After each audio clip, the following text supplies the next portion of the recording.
The Many Lovers, Princess Margaret. The princess who dared to love.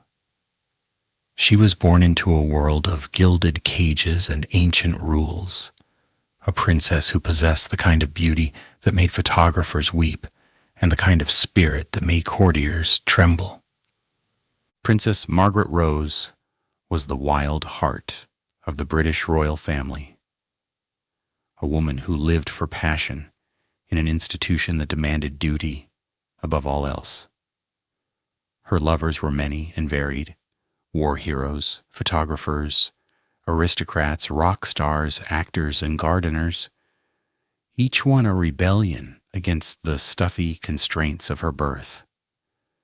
This is the story of a woman who loved fiercely, often unwisely, and always on her own terms. The girl who had everything. A princess is born at Glamorous Castle in Scotland. On August 21st, 1930, the Duchess of York gave birth to her second daughter. The baby was named Margaret Rose, and from the moment she entered the world, she was destined to live in the shadow of her elder sister, Elizabeth. Yet there was something different about this child, a spark of mischief, a streak of defiance, a hunger for life that would define her existence. Margaret was only 6 years old when her uncle, King Edward VIII, abdicated the throne to marry the American divorcee, Wallis Simpson. The scandal sent shock waves through the family and thrust her father, the Duke of York, into a role he had never expected to occupy. Suddenly, Margaret was no longer just a minor royal. She was the daughter of the king, sister to the future queen. The abdication cast a long shadow over the royal family. Divorce had cost her uncle the crown, and the lesson was not lost on the young princess. In the years to come, she would find herself caught in the same cruel paradox. To love as her heart dictated would mean sacrificing everything she had been born to be. The making of a rebel. Margaret grew up in a world of privilege and protocol, but she was never quite content with the constraints placed upon her. While her sister Elizabeth was groomed for the throne, Margaret was allowed a certain freedom. She developed a love for music, taking piano lessons from the age of 4, and displayed an early appreciation for the arts that would remain with her throughout her life. By the time she reached adolescence, Margaret had become known for her glamour and beauty. She was small and petite, with dark hair and striking features that captivated everyone who met her. She had a sharp wit and a wicked sense of humor, and she loved nothing more than the nightlife, the parties, the glamour of being young and royal in a world that was slowly emerging from the shadows of war. But Margaret also had a deep, romantic nature. She longed for love, for passion, for the kind of all-consuming romance that she read about in novels and saw in films. Her position made it almost impossible to find such love. But that did not stop her from looking. The great love that was not to be, the equerry who stole her heart. In 1944, when Margaret was just 13 years old, a dashing Royal Air Force pilot named Peter Townsend was appointed equerry to her father, King George VI. Townsend was a war hero, decorated for his bravery in the Battle of Britain, and he cut an impressive figure in his crisp uniform. Margaret, like many teenage girls, developed what she later described as a terrific crush on him. At the time, Townsend was married and had 2 young sons. He was 15 years older than Margaret, and she was little more than a child. But when the royal family embarked on a tour of South Africa in 1947, the 17-year-old Margaret and the 32-year-old Townsend spent considerable time together. As part of his duties, Townsend was tasked with chaperoning the young princess, and the two rode together every morning in the magnificent South African countryside. We rode together every morning in that wonderful country, in marvelous weather, Margaret later confided to a friend. That's when I really fell in love with him. Margaret's feelings for Townsend intensified over the years. She saw him constantly as he was a fixture at the royal household, and their connection deepened. But it was only after the death of King George VI in 1952 that their relationship truly blossomed. Comfort in grief. The death of her father was a devastating blow to the young princess. Margaret had been exceptionally close to the king, and his passing left her bereft. In her grief, she turned to Peter Townsend for comfort. Townsend, whose marriage had ended in divorce in 1952, was a steady presence in Margaret's life. He offered her support, understanding, and the kind of emotional intimacy that she craved. The two grew closer, and what had once been a childhood infatuation deepened into genuine love. By 1953, Margaret and Townsend were deeply in love, but their relationship faced almost insurmountable obstacles. Townsend was a commoner, 15 years older than Margaret, and, most significantly, a divorced man. In the 1950s, the Church of England did not recognize divorce. As a member of the royal family and a princess of the realm, Margaret was expected to set an example. The Royal Marriages Act of 1772 required that she obtain the monarch's permission to marry, and her sister Queen Elizabeth II was in a difficult position. The lint that launched 1,000 headlines. The world learned of Margaret's love for Peter Townsend in the most dramatic way possible. At Queen Elizabeth II's coronation on June 2, 1953, Margaret was seated in Westminster Abbey, watching her sister be crowned. At one point, she reached over and picked a piece of lint off Townsend's uniform. It was a small gesture, an intimate gesture, and it did not go unnoticed.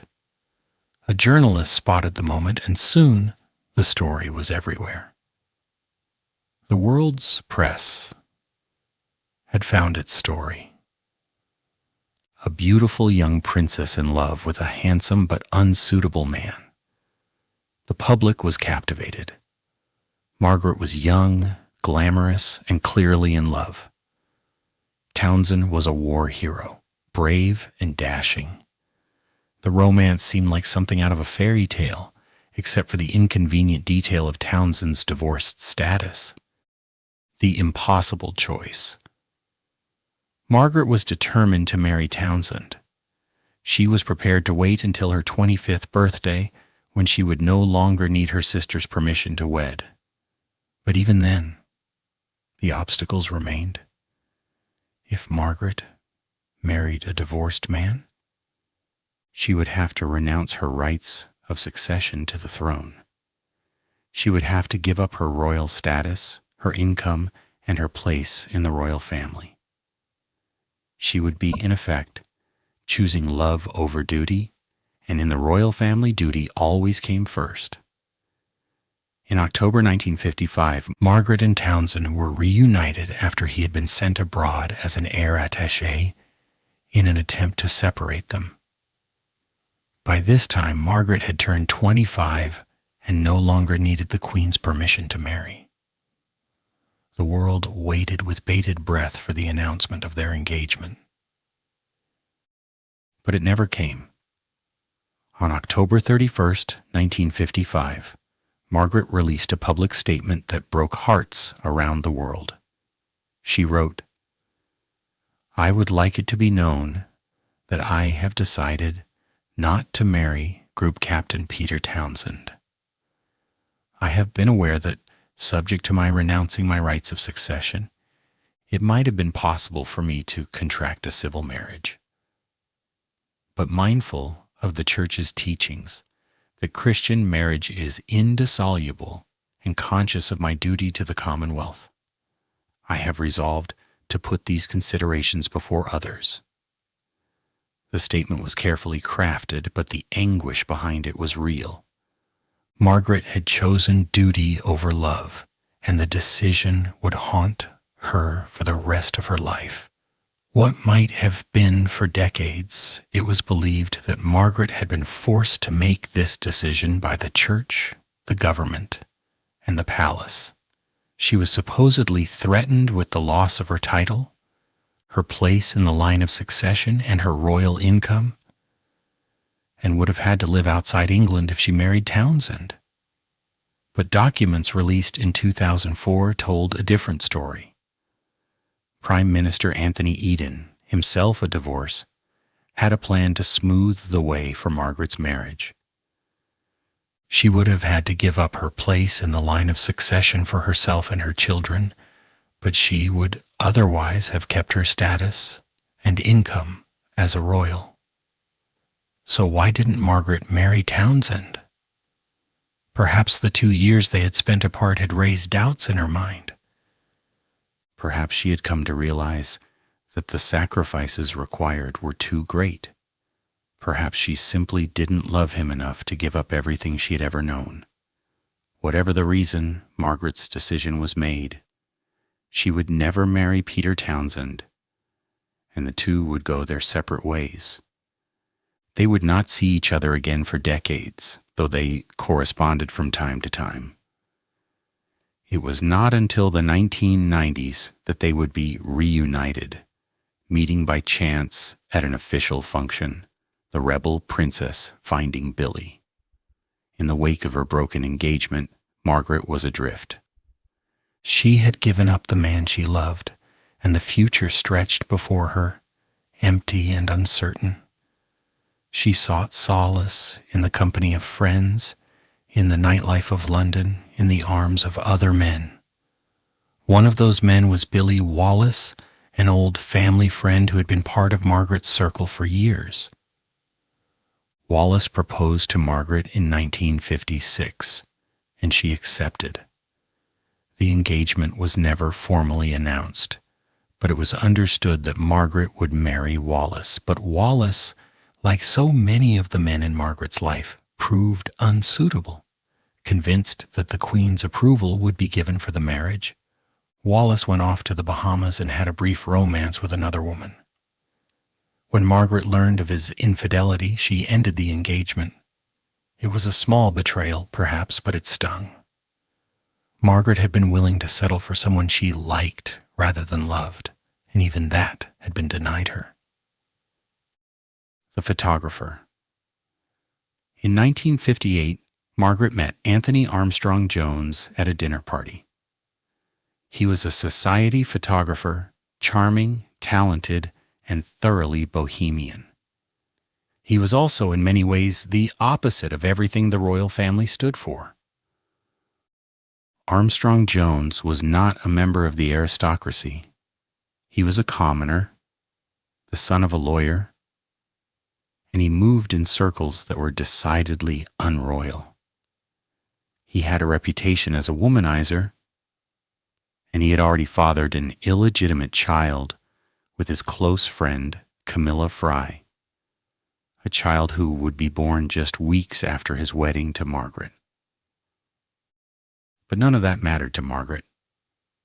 She was captivated by Armstrong Jones's charm, his wit, his artistic sensibility. He represented everything she longed for: freedom, creativity, a life beyond the stuffy confines of the palace. The two began a secret relationship. Margaret would visit Armstrong Jones in disguise at his studio, and they would spend weekends together at the homes of friends. Nobody knew about their relationship. There wasn't a whisper about it, according to royal biographer Anna de Courcy. On February 26, 1960, Margaret and Armstrong Jones announced their engagement. The Queen gave her approval, though she asked them to delay the public announcement until after the birth of her son, Prince Andrew. The engagement surprised many. Armstrong-Jones was the first commoner to marry into the British royal family in over 4 centuries. He was also, by all accounts, an unconventional choice. But Margaret was determined to marry him, and nothing was going to stop her. The wedding of the century. On May 6, 1960, Princess Margaret and Anthony Armstrong-Jones were married at Westminster Abbey. The ceremony was the first royal wedding to be televised, and it was watched by 300 million people around the world. Margaret looked radiant in her wedding gown, designed by Norman Hartnell. Armstrong-Jones cut a dashing figure in his morning suit. The couple seemed happy, in love, ready to begin their life together. After the wedding, Armstrong-Jones was created Earl of Snowdon, and Margaret became Countess of Snowdon. The new Earl and Countess moved into Kensington Palace, where they would raise their family, the children. Margaret and Antony's first child, David, Viscount Linley, was born on November 3, 1961. Their daughter, Lady Sarah, was born on May 1, 1964. For a time, the marriage seemed to work. Margaret was a devoted mother, and she embraced her role as Countess of Snowdon with enthusiasm. But behind the scenes, the cracks were beginning to show. Antony, as he would later admit, grew bored with royal life. He stopped supporting Margaret in her public duties, preferring to focus on his photography. He had affairs, as he had before the marriage, and he showed little interest in being a husband or father. Margaret's close friend, Lady Anne Glenconner, later recalled, "Tony loved all royal things at the beginning, but then he got bored and off he went." Affairs and betrayals. The marriage of Margaret and Antony was plagued by infidelity from both sides. Antony had numerous affairs, including relationships with actresses Gina Ward and Jackie Chan. Margaret, in turn, sought comfort in the arms of other men. In 1966, Margaret began an affair with Anthony Barton, her daughter's godfather and one of her husband's friends. When Antony discovered the affair, he was deeply upset, though it was not a total surprise given his own infidelities. The marriage continued to deteriorate. By the early 1970s, the couple were living largely separate lives. Margaret spent more and more time on the Caribbean island of Mustique, a private paradise that had been given to her as a wedding present by her friend Colin Tennant, the loves of a Princess Robin Douglas home.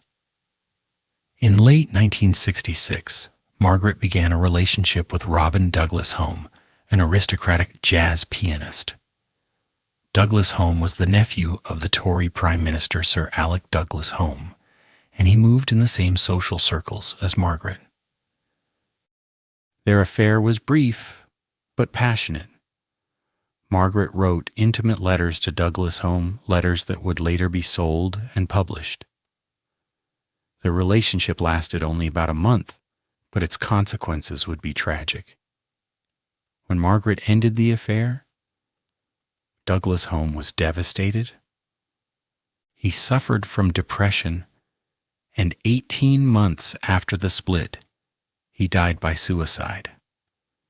Margaret always maintained that her relationship with Douglas Home had been purely platonic, but the letters she wrote to him told a different story. They were intimate, passionate, and deeply revealing. The affair and its tragic end haunted Margaret for years. In 1994, the News of the World published 2 of the love letters she had written to Douglas Home, sensationalizing the relationship and reopening old wounds.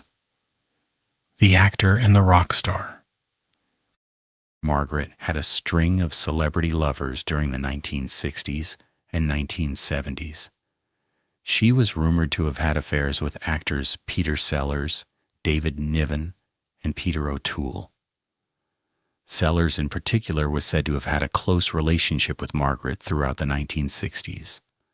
According to his son Michael, Sellers confessed to the affair before his death in 1980. Margaret was also linked to Mick Jagger, the lead singer of the Rolling Stones. The two met at parties in London and on Mustique, and friends said Margaret was smitten. The Queen, however, was reportedly appalled by the association. According to biographer Christopher Anderson, the Queen insisted that Margaret stay away from Jagger, believing he would only tempt her to commit more infidelity. Whether Margaret and Jagger were actually lovers remains a subject of speculation. What is clear is that they remained close friends for more than 20 years. The Queen, for her part, believed that Jagger was using Margaret to climb social ranks, and she was not pleased. Margaret was also rumored to have had affairs with Warren Beatty and other celebrities. She moved through the worlds of art, music, and theater with an ease that scandalized conservative monarchists. As royal historian Hugo Vickers noted, Margaret cultivated friendships and romances among actors, writers, ballet dancers, and artists. Colin Tennant, Lord of Mustique. One of the most enduring relationships in Margaret's life was with Colin Tennant, the third Baron Glenconner. Tennant was a flamboyant Scottish aristocrat who had bought the Caribbean island of Mustique in 1958 and transformed it into a playground for the jet set. Tennant had been spotted as a possible husband for Margaret in the 1950s after her broken engagement to Peter Townsend. While they never married, they became lifelong friends. Tennant gave Margaret a 10-acre plot of land on Mustique as a wedding present, and she built a house called La Jolie Eau on the island. Mustique became Margaret's sanctuary. She spent months there every year, escaping the pressures of royal life and indulging in the hedonistic pleasures of the island. Tennant was her companion, her confidant, and her partner in mischief, the toy boy. In September 1973, Margaret met Roddy Llewellyn at a party in Scotland. He was a 25-year-old garden designer, the son of an Olympic gold medalist, and he was 17 years younger than Margaret. Despite the age difference, the two were immediately attracted to each other. According to Margaret's authorized biographer, Christopher Warwick, Margaret flung herself wholeheartedly into this new relationship. She referred to Llewellyn as "my darling angel." The affair was conducted in secret at first, but it was only a matter of time before the world found out. In February 1976, pictures of Margaret and Llewellyn together on Mustique were published. The photographs showed the couple in a compromising position, and the scandal was immediate. Margaret had no choice but to publicly confirm that she was separating from her husband. A statement from Kensington Palace read, "Her Royal Highness the Princess Margaret, Countess of Snowdon, and the Earl of Snowdon have mutually agreed to live apart." The divorce was finalized on July 11, 1978. Margaret and Anthony had been married for 18 years, and their separation was the first royal divorce since the annulment of Henry VIII's marriage to Anne of Cleves in 1540, a scandalous romance. Margaret's affair with Roddy Llewellyn scandalized the nation. She was a 43-year-old mother of two, and he was a 25-year-old gardener. The press had a field day, dubbing him her toy boy and speculating endlessly about their relationship. But Margaret didn't care. She was in love, and for the first time in years, she was happy. The relationship with Llewellyn lasted 8 years, from 1973 to 1981. During that time, Llewellyn became a fixture at Kensington Palace, his blue Ford van a familiar sight at the gates. Llewellyn later described their relationship in remarkably positive terms. He told Helena Bonham Carter, who played Margaret in The Crown, that they found each other just at the right time. They were both very lost, both felt somewhat outsiders, just not quite accepted by the family, or not quite good enough. Llewellyn gave Margaret fun at a time when she hadn't been having much. He was musical, warm, and unpretentious, exactly what she needed after years of a difficult marriage. The end of an affair. In 1981, Margaret and Llewellyn ended their relationship. Llewellyn married Tatiana Soskin the same year, and Margaret was reportedly supportive of the marriage. Despite the end of their romantic relationship, Margaret and Llewellyn remained friends. Margaret became godmother to Llewellyn's eldest child, and the two maintained a warm relationship until her death. Llewellyn went on to have a successful career as a garden designer, journalist, author, and television presenter. He inherited the Llewellyn baronetcy in 2009, becoming the 5th baronet, the lonely years. A life without love. After her relationship with Llewellyn ended, Margaret never found lasting love again. She had a series of brief affairs and flings, but nothing that came close to the passion she had felt for Townsend, or the comfort she had found with Llewellyn. Margaret remained unlucky in love, unable to find a partner at the right time in her life. She threw herself into her public duties, her friendships, and her life on Moustique. But there was a sadness about her, a sense of loss that never quite went away. In her later years, Margaret became increasingly isolated. She suffered from a series of health problems, including a stroke in 1998 that left her partially paralyzed. She spent her final years in a wheelchair, a shadow of the glamorous, vibrant woman she had once been. The reunion. In the 1990s, Margaret had one final encounter with the great love of her life. Peter Townsend, now an old man, met Margaret by chance at an official function. The two had not seen each other for decades, and their reunion was bittersweet. According to the New York Times, the former couple corresponded from time to time but did not see each other until that chance meeting. It was a brief encounter, but it must have brought back a flood of memories. The love they had shared, the sacrifices they had made, the life they might have had together. Townsend died in 1995, having remarried and had 3 more children. Margaret outlived him by 7 years. The end. Princess Margaret died on February 9, 2002, at the age of 71. Her death was a sad end to a life that had been filled with so much promise. Margaret had been one of the most glamorous women in the world, a princess who had everything: beauty, intelligence, charm, a position of privilege that most people could only dream of. But she had never found the lasting love she craved. Her life was a story of contradictions. She was a rebel who was bound by tradition, a romantic who was forced to put duty before love, a woman who lived for passion but was denied the one thing she wanted most. She broke conventions, challenged expectations, and lived life on her own terms, but she also paid a price for her independence. The legacy. The Margaret set. Margaret was the center of a glamorous social circle that became known as the Margaret set. It included aristocrats, artists, actors, and writers, the kind of people who made London swing in the 1950s and 1960s. The Margaret set was a world away from the stuffy formality of the palace. It was a world of parties, nightclubs, and endless socializing.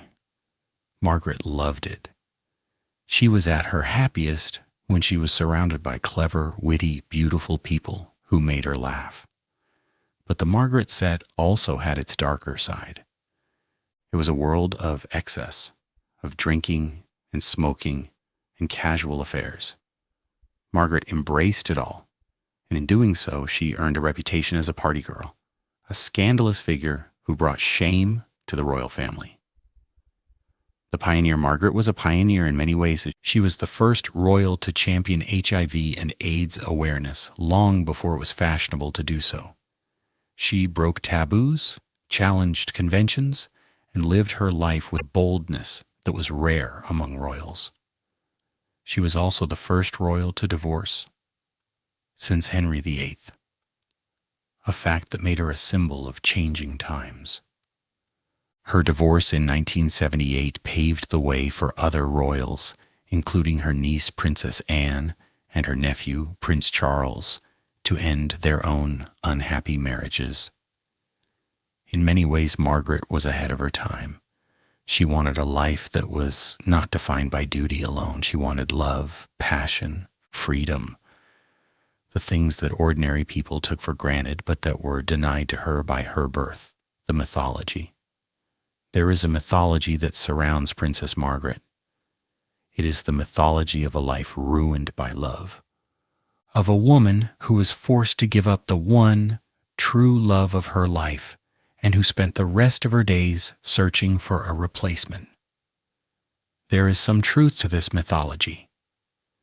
Margaret never got over Peter Townsend. She never stopped loving him, never stopped wondering what might have been. But she also lived a full life, a life filled with passion and adventure and love, though not always the kind of love she had hoped for. The woman behind the headlines. Behind the headlines and the scandals, Margaret was a complex woman. She was witty and intelligent, with a sharp sense of humor that could cut through the most pompous of courtiers. She was loyal to her friends, devoted to her children, and committed to her public duties. She was also deeply human. She made mistakes, loved unwisely, and sometimes acted with a recklessness that shocked the world. But she was never boring. She was never dull. She was, as her biographer Tim Heald wrote, beautiful and sexually alluring, even more so than Princess Diana years later. Margaret was a woman who lived by her own rules, who refused to be constrained by the expectations of others. She may not have found lasting happiness, but she found something perhaps more valuable. She found herself. The final reckoning. In the end, Margaret's life was a study in contrasts. She was a princess who wanted to be an ordinary woman, a rebel who was bound by tradition, a romantic who was denied the love she craved. She was also a woman of extraordinary courage. She faced heartbreak, scandal, and illness with a defiant spirit that never quite broke. She loved deeply, passionately, and often unwisely, but she never stopped loving. Margaret died as she had lived, on her own terms. She was surrounded by family and friends, but she was also alone. Alone with the memories of all the love she had lost, all the chances she had missed, all the dreams that had never come true.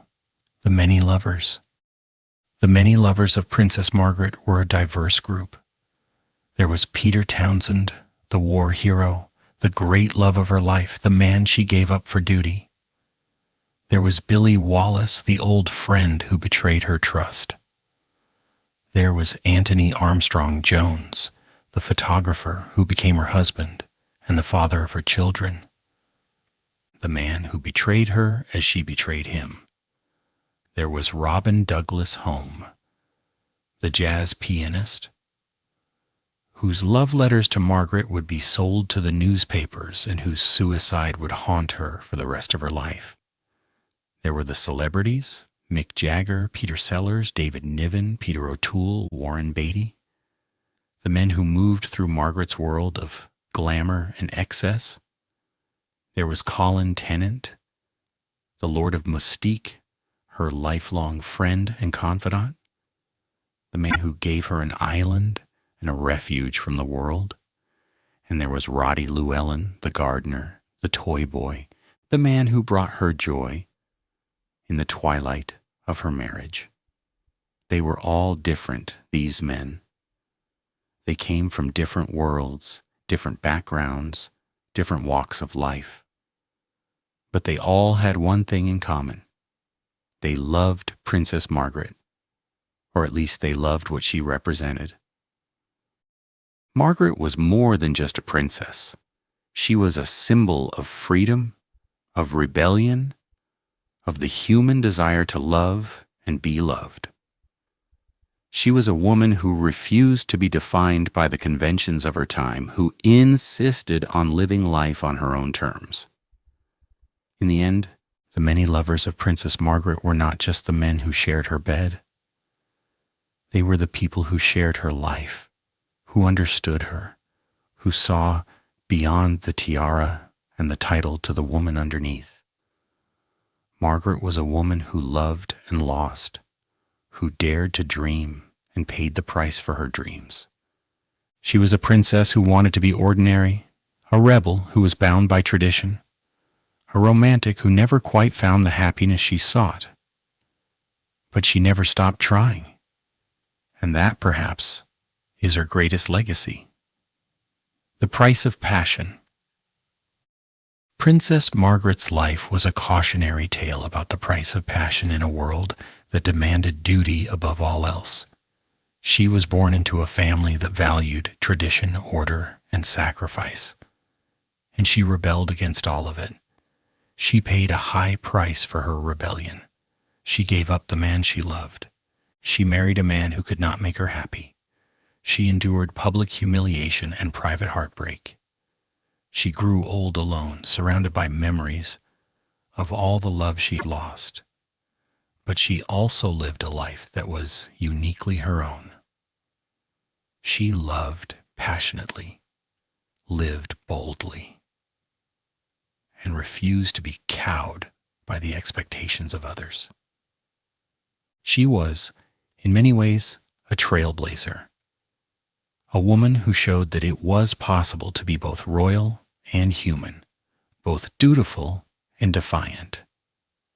The many lovers of Princess Margaret were not just the men in her life. They were the passions that drove her, the dreams that sustained her, the choices that defined her. They were the story of a woman who refused to be ordinary and who in the end was anything but.